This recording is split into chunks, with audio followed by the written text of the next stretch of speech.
사랑하는 여러분, 지난 한 주간 무엇을 하셨는지요? 여러분 만날 기회가 없으니 정말 답답합니다. 군인교회 목사로 아무것도 못하는 상황에서 기도밖에 할 수 있는 게 없습니다. 매일 부대와 여러분을 위해 기도하고 있습니다.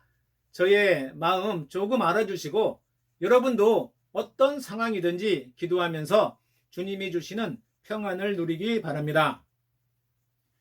우리는 쓰러지기 위해 태어난 것도 아니고 또 살아온 것도 아니며 살아가는 것도 아닙니다.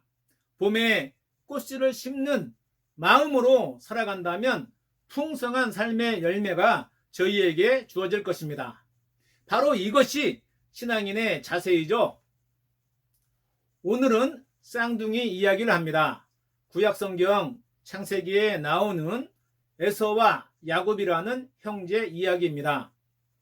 일반적 상식으로 쌍둥이는 일란성과 일환성이 있습니다.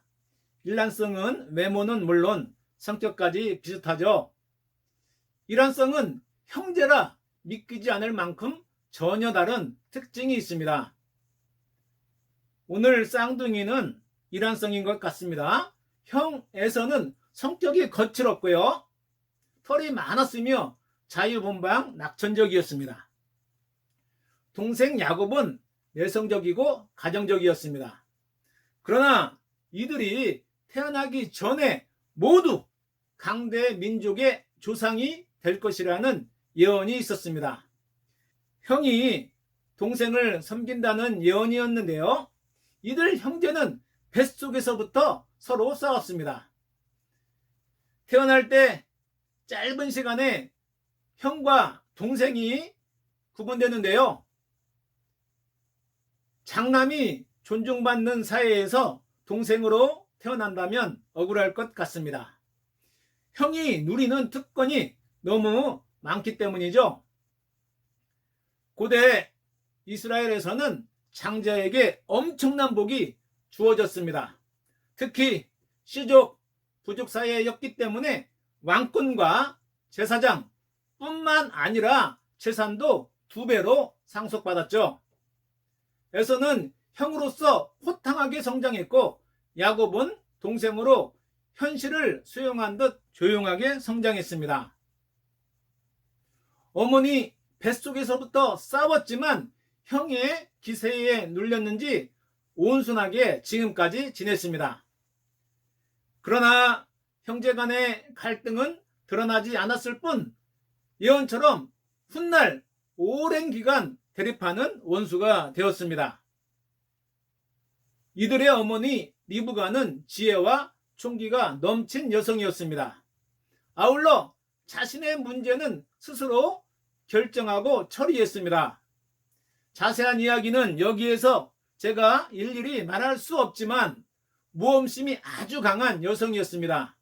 특별히 아들의 장자권을 두고 큰 아들이 아닌 둘째에게 그 권한을 물려받게 만들었습니다. 리브가는 남편과 큰 아들을 속였고 야곱은 아버지 이삭과 형 에서를 속여 장자의 권한이 바뀌었습니다. 아버지는 장남이 아닌 막내에게 장자의 명분을 축복했죠.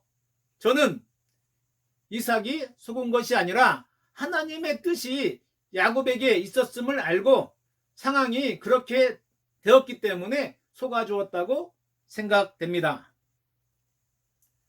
오늘은 장자의 명분으로 영적 교훈을 얻겠습니다. 동생 야곱은 내성적이었지만 집념이 아주 강했습니다. 장자의 명분을 차지하기 위해 때를 기다렸습니다. 성경은 어머니 태중에서 야곱이 형의 발꿈치를 잡았다고 합니다. 그만큼 장자가 되지 못한 불평과 원망을 갖고 태어났습니다. 그러나 자기에게 주어진 현실과 운명을 체념하지 않았고 때를 기다렸던 거죠. 여기에서 얻는 신앙의 교훈은 나는 믿음이 없어서, 나는 약해서, 외부 환경이 너무 안 좋아서라고 생각하고 체념하면 그 무엇도 얻을 수 없다는 사실입니다. 장자로 태어났지만 장자의 권한을 뺏긴 사람이 있고 장자가 아니면서도 그 장자의 축복을 받은 사람이 있습니다. 먼저 장자권을 박탈당한 사람입니다. 첫 번째가 오늘의 에서이고요. 두 번째가 오늘의 주인공 야곱, 야곱의 12아들 가운데 장남 르우벤입니다. 그는 아버지의 또 다른 아내를 범하여서 장자의 자격을 박탈당했습니다. 그러면 그 장자의 권한이 차남, 삼남으로 이어졌을 텐데 그들도 혈기와 분노로 인해서 그 권한을 받지 못했습니다. 세 번째는 여러분도 잘 알고 있는 다윗 왕의 형들입니다. 다윗에게 7명이나 형이 있었는데요. 그들은 하나님의 마음에 합하지 못했기 때문에 결국 막내인 다윗이 이스라엘의 왕이 되었습니다. 네 번째로 다윗의 아들들입니다. 장남, 차남, 삼남은 왕이 되려고 스스로 준비를 마쳤지만 다윗은 왕위를 그들에게 물려주지 않고 솔로몬에게 넘겨주었습니다. 이처럼 신분과 자격만으로 장자의 권한을 받는 것이 아닙니다. 영적인 측면에서 보면 더욱 그렇습니다. 처음 된 자가 나중되고 나중된 자가 먼저 된다는 것이 성경의 원리입니다. 이제 장자가 아니면서도 장자의 권한을 축복으로 받은 사람을 찾아보겠습니다. 첫 번째가 오늘의 주인공 야곱입니다. 야곱은 적극적으로 그 장자의 권한을 쟁취했죠. 두 번째로 야곱의 12아들 가운데 넷째인 유다입니다. 그의 후손 가운데 예수님께서 오셨고요. 예수님의 족보에 올라간 사람이 되었습니다. 유다 지파는 가나안 땅을 점령했을 때 가장 넓은 땅을 차지했습니다.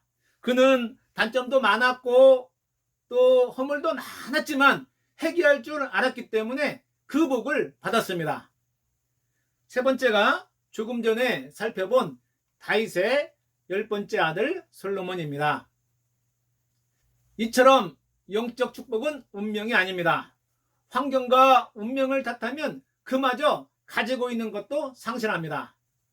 열악한 환경에서 하나님의 마음을 살피고 자신의 삶의 물줄기를 바꿔서 하나님의 사람이 되어야 할 것입니다.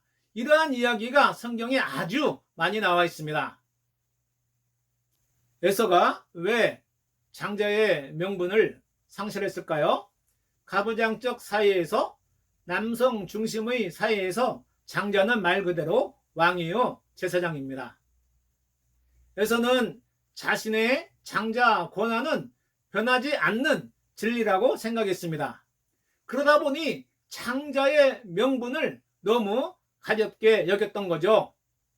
사냥을 좋아하는 낙천적 성격이었기에 너무 배가 고팠을 때 음식 냄새에 정신을 잃고 장자의 명분을 팔면 음식을 주겠다는 동생의 제안에 내가 죽게 되었으니 이 장자의 명분이 내게 무엇이 유익하리요? 라고 하면서 그 권한을 넘겼습니다. 뜻밖의 대답에 놀란 야곱은 거듭 자기에게 맹세하라고 형에게 물어보죠.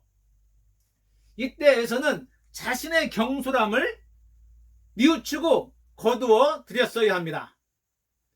에서는 또 아무 생각 없이 그 권한을 넘겼습니다. 바로 이러한 모습이 오늘날 우리의 모습이죠. 눈에 보이는 떡에 미혹되어서 하나님의 마음을 살피지 않습니다. 아담과 하와의 선악과 이후 에서는 가장 잘못된 선택을 했습니다. 어쩌면 에서에게 장자의 명분은 고민거리가 되지 못했습니다. 장자의 명분을 판다고 해서 서열이 바뀌는 것도 아니며 아버지가 절대 용납하지 않을 것이며 누가 뭐래도 그 신분이 바뀔 리가 없기 때문입니다. 바로 이러한 교만이 우리를 한순간에 미혹에 빠뜨려 우리를 넘어지게 만들죠. 이런 일이 있었지만 에서는 여전히 장자였고 형이었으며 또한 야곱 역시 에서를 형이라 부르지 않았습니다. 호적이 바뀌지 않았습니다. 결과는 변한 게 없어 보였지만 그러나 영적 가계에서 지워지고 영적 유산을 받지 못했습니다. 도망간 동생을 생각하면서 이를 갈며 살아야 했죠. 에서의 태도가 문제였다면 야곱의 간절함 또한 그의 노력, 그 결단은 우리가 본받아야 합니다. 남을 속이고 거짓말을 하라는 게 아니라 우리에게 주어진 직분과 은사를 소중하게 여기고 그 사명을 온전히 넉넉하게 감당해야 합니다. 다른 사람의 훌륭한 신앙 모습을 시기하고 이선적으로 볼 게 아니라 나도 그러한 신앙을 간직할 수 있도록 사모하고 부족한 것을 채워 나가야 할 것입니다. 에서는 전부를 가지고 있었지만 전부를 상실했습니다. 우리는 에서처럼 하나님이 주신 나의 은사와 재능을 소홀히 여기지 말고 어떤 상황에서도 나눌 줄 알아야 할 것입니다. 야곱처럼 영적 축복을 받기 위해서는 최선을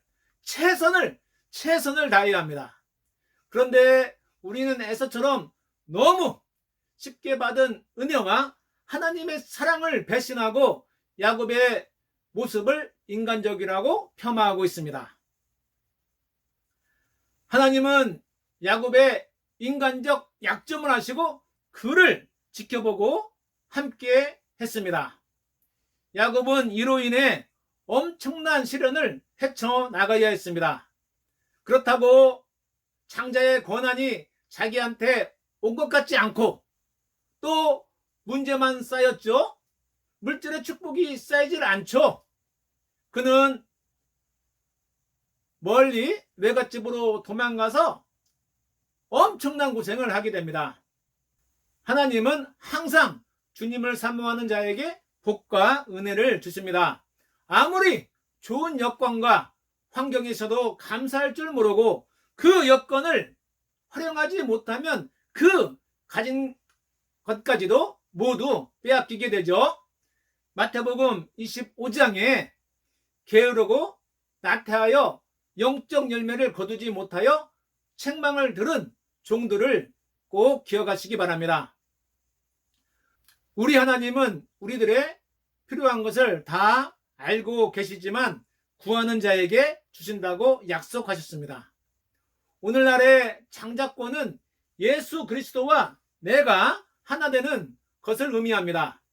그리스도와 내가 연합되었을 때 우리는 누구든지 장자의 권한, 즉 하나님의 기업을 받게 됩니다.